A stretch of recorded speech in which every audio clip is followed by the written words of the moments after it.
चलिए, good morning everyone. एक बार फिर से आप सभी का क्रेजी जीके ट्रिक के डेली करंट अफेयर की सीरीज में स्वागत है। हम यहां पर आज हमारे सेशन में 6 जुलाई के सभी करंट अफेयर डिटेल में डिस्कस करेंगे। तो सारे फैक्ट, सारे क्वेश्चन आराम से सुनिएगा। पीडीएफ और मॉक टेस्ट आपको एप्लीकेशन पर मिल जाएगा। क्रेजी जीके ट्रिक एप्लीकेशन को आप चेकआउट करो। जिस भी डे की डेली करंट अफेयर की पीडीएफ चाहिए या मॉक टेस्ट लगाना है तो दोनों आपको फ्री ऑफ कॉस्ट मिल जाएगा एप्लीकेशन पर। चेकआउट कीजिए। तब तक हम चलते हैं पहले क्वेश्चन की तरफ। 6 जुलाई में पहला क्वेश्चन यहां पर हम डिस्कस कर लेते हैं। बोरजुली वेटलैंड को बायोडायवर्सिटी हेरिटेज साइट घोषित किया गया, यह भारत के किस राज्य में स्थित है? वेटलैंड का नाम क्या है? तो इसका नाम है बोरजुली वेटलैंड। इसे हाल ही में बायोडायवर्सिटी हेरिटेज साइट घोषित किया गया है।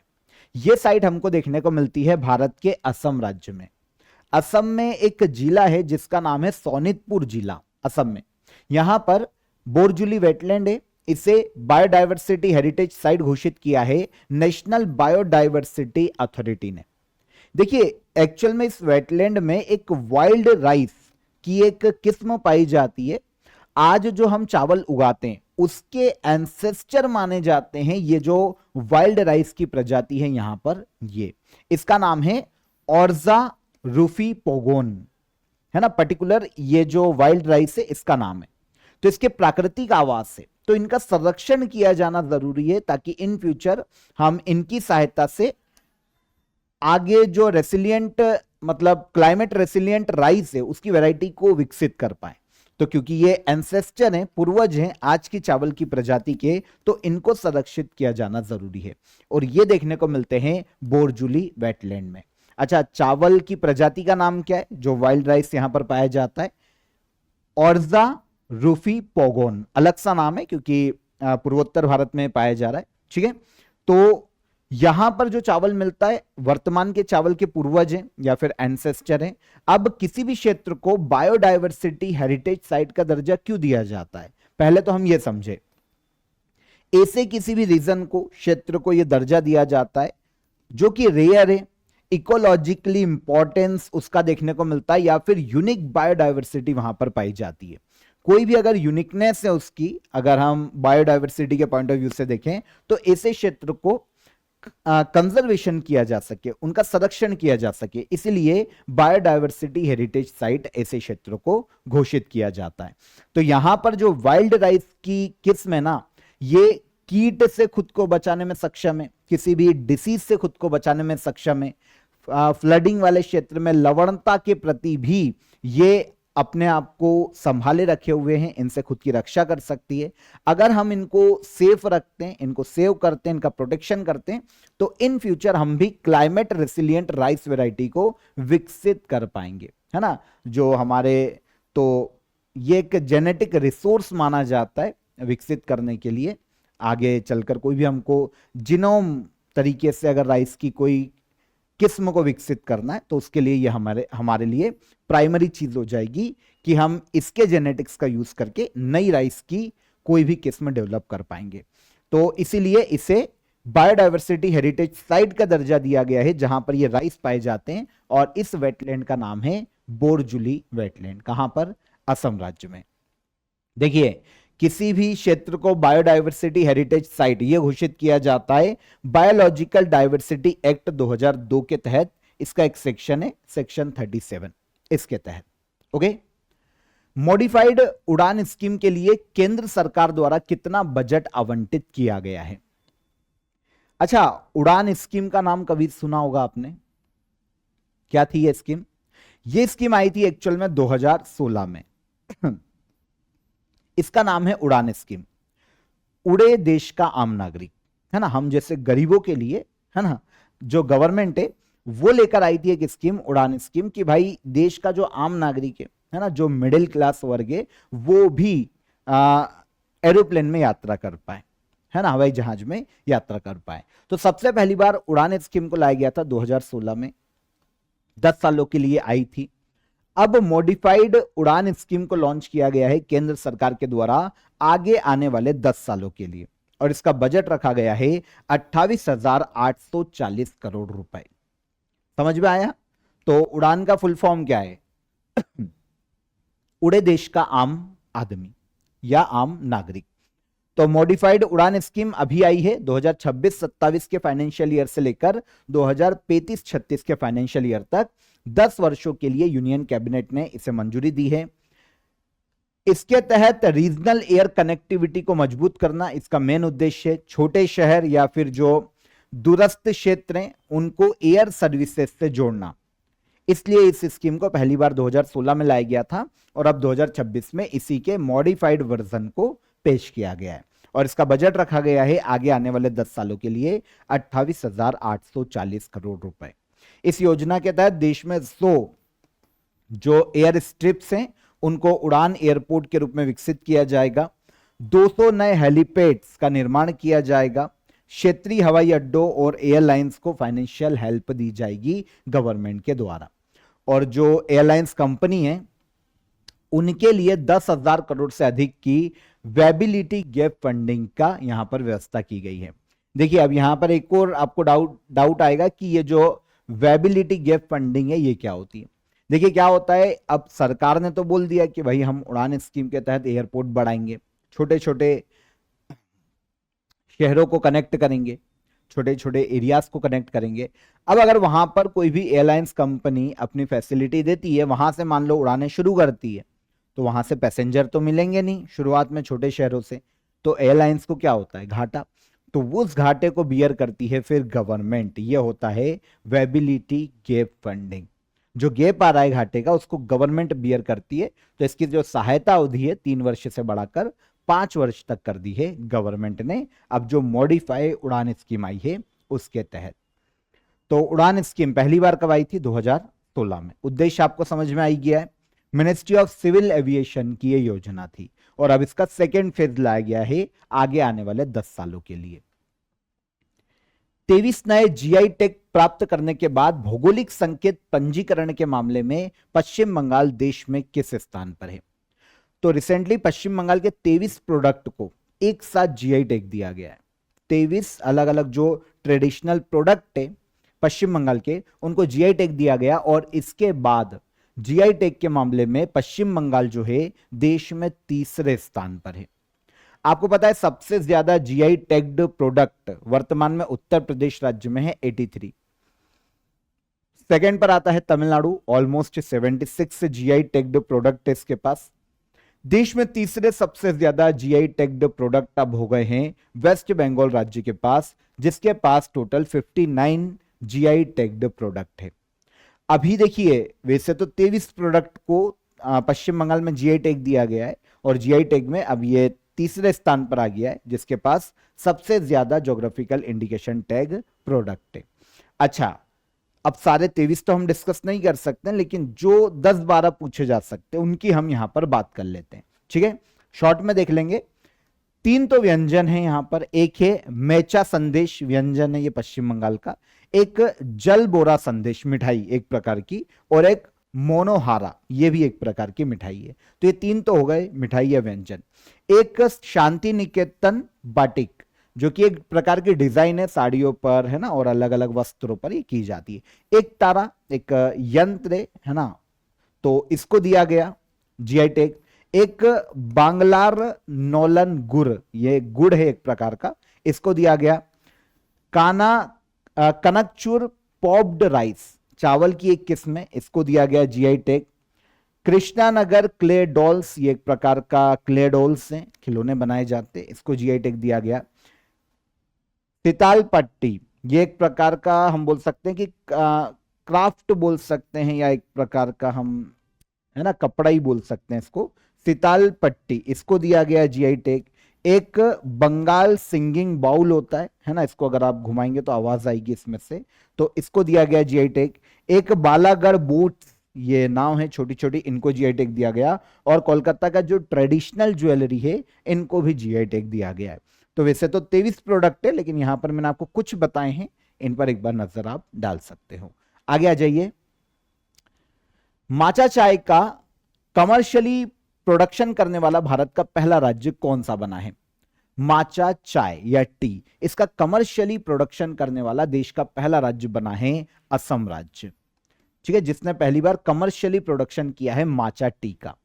कमर्शियली प्रोडक्शन समझते हैं ना, बेचने के उद्देश्य से पहली बार माचा टी को उगाया गया है। अभी तक क्या होता था कि खुद के इंडिविजुअल यूज के लिए कहीं कहीं थोड़ी थोड़ी उगाई जाती थी, लेकिन पहली बार इंडिया के किसी राज्य में ऑफिशियली कमर्शियल प्रोडक्शन के लिए माचा चाय को उगाया गया है। तो तिनसुकिया जिला है असम राज्य में, यहां पर पर्टिकुलर इसको उगाया गया। जापान ने इस टी को उगाने में इंडिया की मदद की थी। 10 वर्षों के इंडिया जापान सहयोग के बाद अब यह उपलब्धि हमने हासिल की है कि पहली बार कमर्शियली प्रोडक्शन किया गया असम में माचा टी का। ओके, ये जो नॉर्मल टी है ना उसी की तरीके से, लेकिन पीने की जो टेक्निक है वो अलग है, हम आगे बात करेंगे। अब ये जो माचा टी को कमर्शियली क्योंकि प्रोडक्शन किया गया, तो इसकी पहली जो लॉट है या जो पहला खेप है वो गुवाहाटी टी ऑक्शन सेंटर को बेचा गया है। असम का जो पारंपरिक टी इंडस्ट्री है उसको high value green tea market से जोड़ना, असम की टी इंडस्ट्री को बूस्ट करना माचा चाय के कमर्शियली प्रोडक्शन किए जाने का मुख्य उद्देश्य है। तो असम पहला राज्य जिसने माचा टी का ऑफिशियली कमर्शियली प्रोडक्शन शुरू किया है। माचा टी नॉर्मली जापान की एक ट्रेडिशनल पाउडर ग्रीन टी है। ये जापान के बैकग्राउंड से आई है, इंडिया में उगाने में भी जापान ने ही हमारी मदद की है। तो जापान की एक ट्रेडिशनल पाउडर ग्रीन टी है। नॉर्मल जो ग्रीन टी हम पीते हैं ना उसमें क्या होता है कि हम पत्तियों को चाय में उबालते हैं, है ना, जो हमारी ब्लैक पत्ती होती है वो भी ग्रीन लीफ से ही बनती है, हरी चाय पत्ती जो होती है उससे बनती है।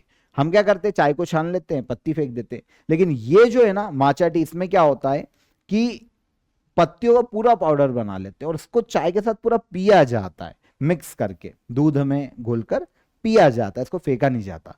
तो इस तरीके से ये जापान की ट्रेडिशनल पाउडर्ड ग्रीन टी है माचा टी। इसका कमर्शियल प्रोडक्शन किसने शुरू किया, भारत के असम राज्य ने। उन्नत कोशिका मतलब एडवांस्ड सेल और जीन थेरेपी के नियमन के लिए किस नियम में संशोधन किया गया है? तो भारत में एक तो एडवांस्ड सेल और जीन थेरेपी, इसके रेगुलेशन को कंट्रोल करने के लिए, इसे रेगुलेट करने के लिए एक पुराने एक्ट में संशोधन किया है केंद्र सरकार ने। और यह पुराना जो एक्ट है यह है ड्रग्स रूल 1945, जिसे कहा जाता है औषधि नियम 1945। तो सेंट्रल गवर्नमेंट ने क्या किया पहले समझो। सेंट्रल गवर्नमेंट ने ड्रग रूल 1945 में कुछ चेंजेस किए हैं, इसमें संशोधन किया है। एक्चुअल में अब जो सेल थेरेपी है भारत में, जिन थेरेपी है या फिर जेनोग्राफ्ट जिसे कहा जाता है, इनको सेंट्रल गवर्नमेंट की जो सेंट्रली लाइसेंस अप्रूविंग अथॉरिटी है इसके तहत लाया गया है। मतलब अब इन सभी पे जो टेस्ट करना है, प्रशिक्षण करना है, इसको इन थेरेपीज को देश में लागू करना है, तो इसके लिए क्लियरेंस चाहिए रहेगा सेंट्रली लाइसेंस अप्रूविंग अथॉरिटी को। मतलब ये लाइसेंस देगी, ये जब तक लाइसेंस नहीं देगी ये थेरेपी यूज नहीं की जा सकती इंडिया में, नहीं तो इसका परीक्षण किया जा सकता है। उद्देश्य क्या है, पूरे देश में नई जो चिकित्सा टेक्नोलॉजी है वो सभी के लिए समान हो, उसके नियम सभी के लिए समान हो, है ना, पेटेंट सेफ्टी उसको मिल पाए, हाई क्वालिटी सुनिश्चित की जा सके सभी थेरेपी की, ताकि जो पेशेंट है उनको सही लाभ दिया जा सके। तो कुछ थेरेपीज को नॉर्मली रेगुलेट किया जाएगा सेंट्रली लाइसेंस अप्रूविंग अथॉरिटी के द्वारा, इनके तहत इन थेरेपी को लाया गया है।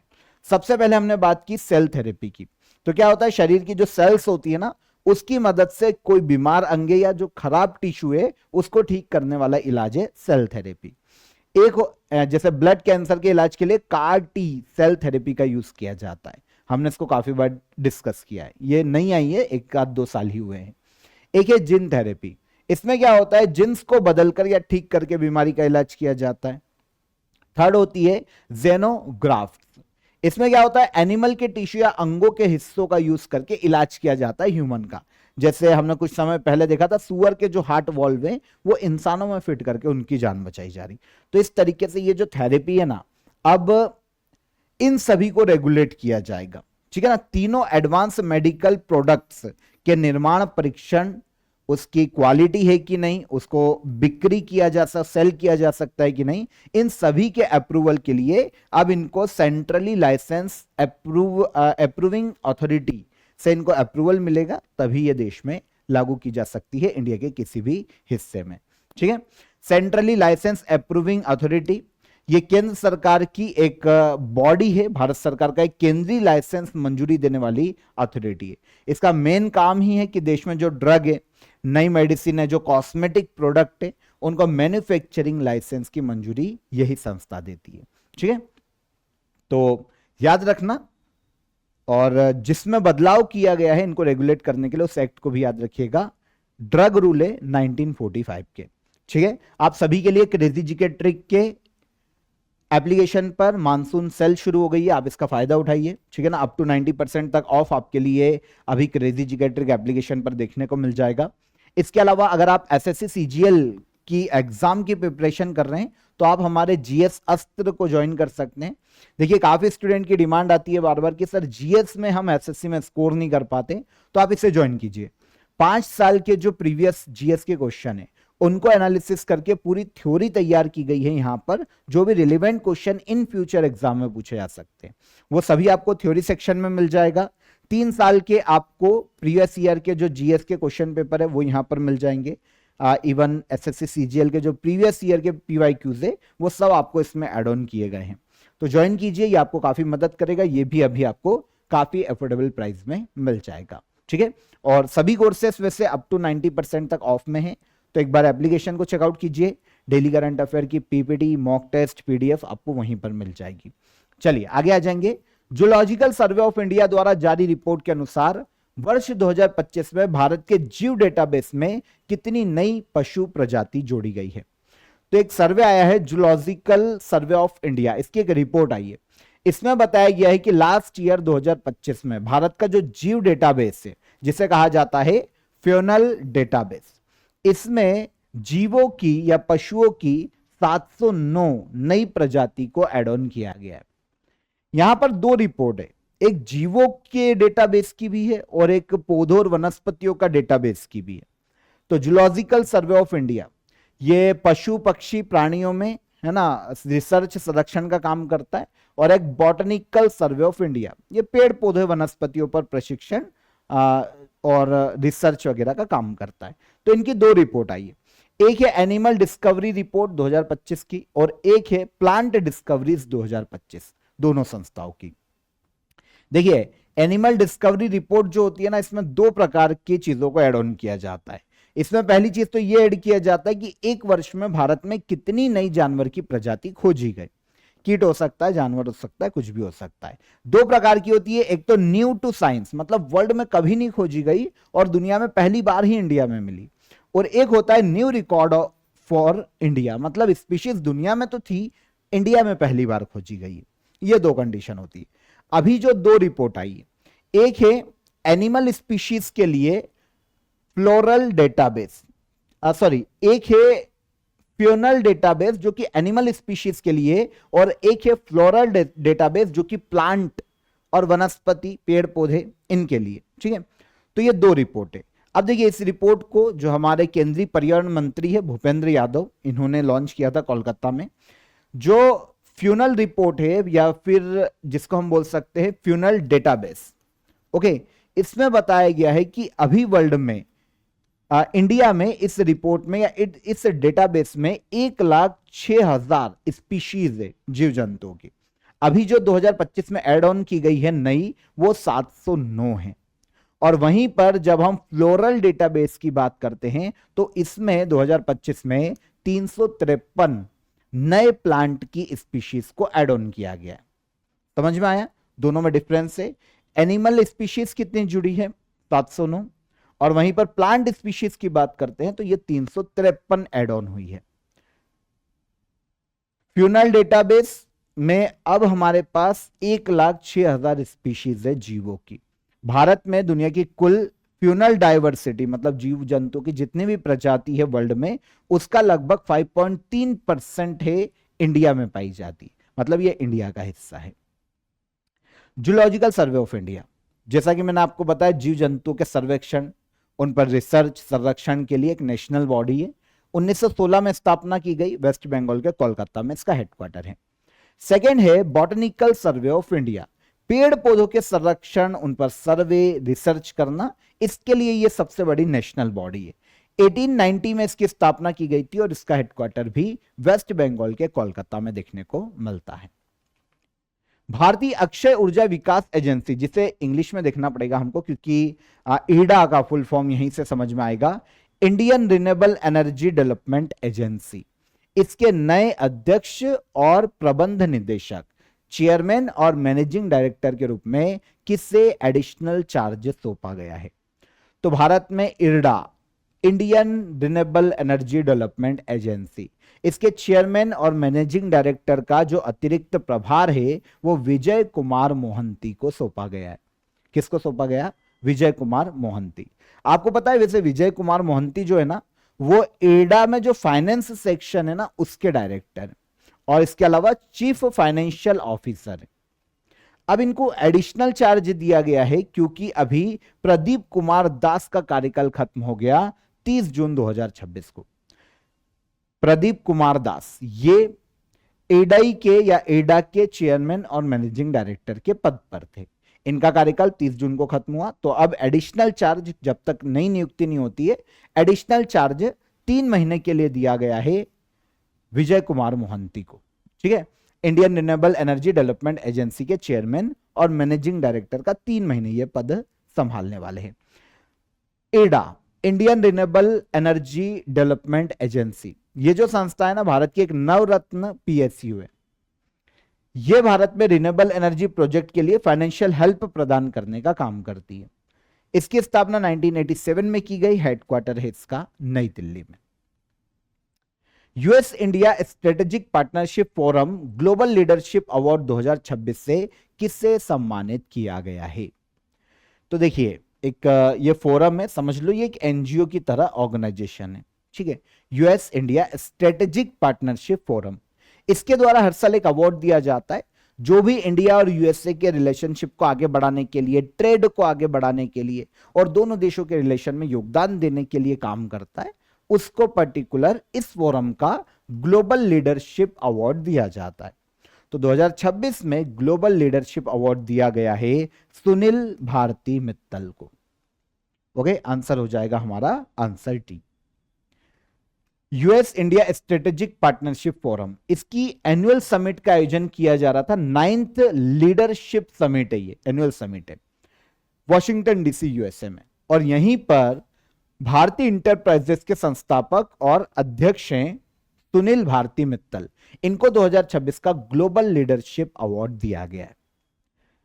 इंडिया यूएसए की इकोनॉमिक रिलेशन को आगे बढ़ाना, टेलीकम्युनिकेशन सेक्टर को आगे बढ़ाना, डिजिटल कनेक्टिविटी, इनोवेशन और दोनों देशों के नॉर्मली रिलेशन जो है वो किसी भी क्षेत्र के हों उनमें योगदान देना, उनको आगे बढ़ाने के लिए काम करना। तो किसी भी व्यक्ति को ग्लोबल लीडरशिप अवार्ड इस फोरम के द्वारा दिया जा सकता है, इसी क्षेत्र में दिया जाता है। तो ये किसको दिया गया? सुनील भारती मित्तल को। मित्तल इंटरप्राइज, भारतीय इंटरप्राइजेस के ये संस्थापक और वर्तमान में प्रेसिडेंट के पद पर हैं। फोरम समझ में आ गया, जैसा एक एनजीओ है, नॉन प्रॉफिटेबल ऑर्गेनाइजेशन, अमेरिका और इंडिया के बीच में ट्रेड, इन्वेस्टमेंट, टेक्नोलॉजी को बढ़ावा देने के लिए काम करता है। 2017 में बना था, वॉशिंगटन डीसी में ही इसका हेडक्वार्टर है। भारत और अमेरिका की जो इंपॉर्टेंट कंपनीज हैं, है ना, जो इंडस्ट्रीज है, उनका एक संगठन है। इसके अलावा काफी सारे पॉलिसी मेकर भी इसके मेंबर है। हाल ही में पेरू के राष्ट्रपति चुनाव में किसने जीत दर्ज की है? पेरू एक दक्षिण अमेरिकी देश है। इसके नए प्रेसिडेंट के रूप में चुना गया है कीको फुजीमोरी को। कीको फुजीमोरी ये पेरू की नई प्रेसिडेंट बनने वाली है। ठीक है ना, पेरू में अभी प्रेसिडेंशियल इलेक्शन हुए थे, उसमें इनकी जो लीडर है, मतलब कंजर्वेटिव लीडर है पेरू की, जिनका नाम है कीको फुजीमोरी, तो ये प्रेसिडेंशियल इलेक्शन जीती। अभी तक पेरू में एक अंतरिम प्रेसिडेंट के रूप में काम कर रहे थे जोसी मारिया बाल्काजार, ये अंतरिम प्रेसिडेंट थे। इनको रिप्लेस करेगी कीको फुजीमोरी, पेरू की नई प्रेसिडेंट। ठीक है ना, 4 बार इन्होंने प्रेसिडेंट का चुनाव लड़ा है, लेकिन इस बार ये विनर रही। शपथ लेगी 28 जुलाई 2026 को। 28 जुलाई को पेरू का इंडिपेंडेंस डे भी मनाया जाता है, तो उसी दिन कीको फुजीमोरी प्रेसिडेंट पद की शपथ लेगी पेरू में। अगर हम पेरू की लोकेशन देखते हैं ना, दक्षिण अमेरिकी देश है, इसका पश्चिमी जो सिरा है वो पैसिफिक ओशन से टच होता है। ओके, इसके अलावा उत्तर में इक्वेडोर और कोलंबिया, पूर्व में ब्राजील, दक्षिण पूर्व में बोलीविया और दक्षिण में चिली, ये सभी पेरू से अपनी बॉर्डर शेयर करते हैं। पश्चिम में पैसिफिक ओशियन है, देशों में इक्वेडोर, कोलंबिया, ब्राजील, बोलीविया और चिली, ये 5 देश हैं जो कि अपनी बॉर्डर बनाते हैं पेरू से। पेरू और बोलीविया की सीमा पर आप यहां पर एक ब्लू डॉट देख रहे होंगे, अगर दिख पा रहा होगा तो, पता नहीं मुझे, पर अगर आप ये देख पा रहे हैं तो ये एक झील है, टीटीकाका झील। पेरू और बोलीविया की सीमा पर है टीटीकाका झील, वर्ल्ड की सबसे ऊंचाई पर स्थित नौकायन झील मानी जाती है, तो इसको भी याद रखिएगा। पेरू की कैपिटल है लीमा, साउथ अमेरिका का देश है।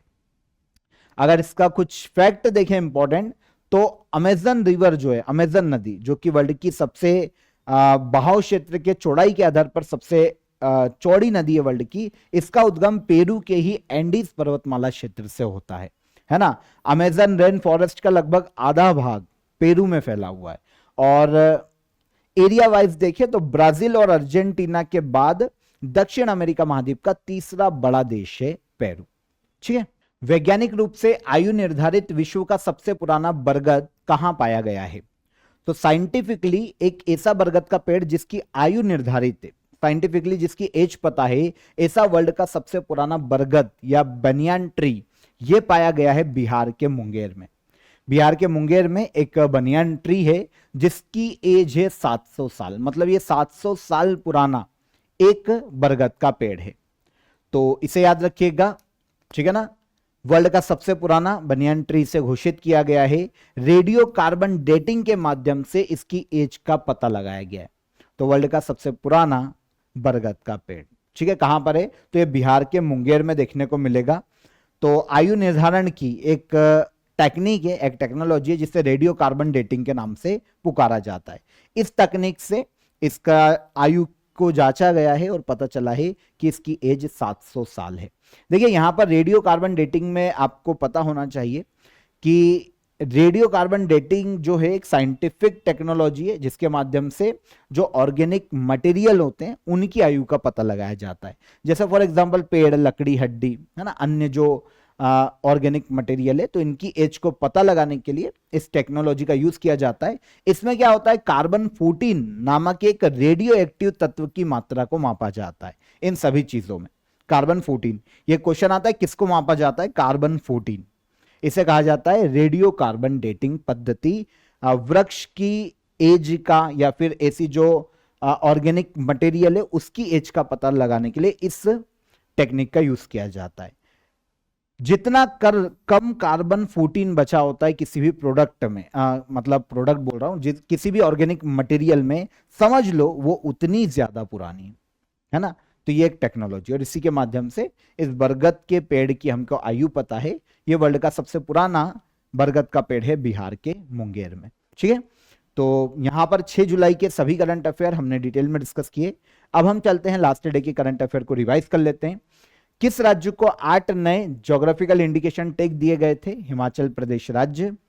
लेफ्टिनेंट जनरल MM लखेरा का निधन हो गया, ये मिजोरम राज्य के गवर्नर रह चुके हैं। वर्ल्ड नंबर 1 रैंकिंग हासिल करने वाले होकाटो होटोजे सेमा, ये पैरा शॉटपुट के खिलाड़ी हैं। I2C प्रोजेक्ट किन 3 देशों को जोड़ने वाला सबमरीन केबल सिस्टम है? इसके आंसर को करेक्ट कर लीजिएगा। कल हमारा आंसर शायद हमने डी लगा लिया था, इसका आंसर सी है, इंडिया, मलेशिया और सिंगापुर। तो इसको राइट कर लीजिएगा। कल अगर आपने नोट्स बनाए हैं तो इसको सही कर लेना। इंडिया, मलेशिया और सिंगापुर, ये 3 देश है, ठीक है ना, जोड़ने वाला सबमरीन केबल सिस्टम है I2C प्रोजेक्ट। आरबीआई ने किसे एग्जीक्यूटिव डायरेक्टर नियुक्त किया है? तो ये बने हैं कौन? रवि शंकर। भारत के पर्यटन स्थलों के डिजिटल प्रचार को बढ़ावा देने के लिए मिनिस्ट्री ऑफ टूरिज्म ने किस कंपनी के साथ समझौता किया है? तो गूगल इंडिया के साथ। भारत और जापान ने भारतीय नौसेना के लिए किस रक्षा प्रणाली के संयुक्त विकास और निर्माण की घोषणा की? तो यह है यूनिकॉर्न मास्ट। इलेक्ट्रिक मोबिलिटी सम्मेलन का आयोजन किसने किया? तो यह किया है एसोचैम ने। भारत ने अपना पहला global green methanol supply agreement किस देश की कंपनी के साथ किया? यह है जापान। अंतर्राष्ट्रीय सहकारिता दिवस 2026 में 4 जुलाई को मनाया गया है। ये सारे करंट अफेयर कल के सेशन के हमने रिवाइज कर लिए। क्वेश्चन ऑफ द डे का आंसर ले लेते हैं। खेलो इंडिया पैरा गेम्स 2025 की बात हो रही है तो इसकी मेडल टेली में पहले स्थान पर था हरियाणा। द ग्रेट कंसिलिएटर लाल बहादुर शास्त्री, यह संजीव चोपड़ा की लिखित बुक है। भारत का पहला कागज रहित न्यायपालिका वाला राज्य, यह है भारत का सिक्किम राज्य। ये तीनों क्वेश्चन के आंसर हो गए आज के क्वेश्चन ऑफ द डे। किस हार्मोन को फील गुड हार्मोन भी कहा जाता है? विद्युत बल्ब का फिलामेंट किस मेटल या धातु का बना होता है? भारत में नगर निगम के महापौर का कार्यकाल कितना होता है? तीनों क्वेश्चन को कमेंट में आंसर कीजिएगा। सेशन को लाइक और शेयर करके जाइए। चैनल पर पहली बार आए हो तो चैनल को सब्सक्राइब कर लो। हम कल फिर मुलाकात करेंगे नेक्स्ट डे के करंट अफेयर में। तब तक अपना ख्याल रखिएगा। जय हिंद, जय भारत।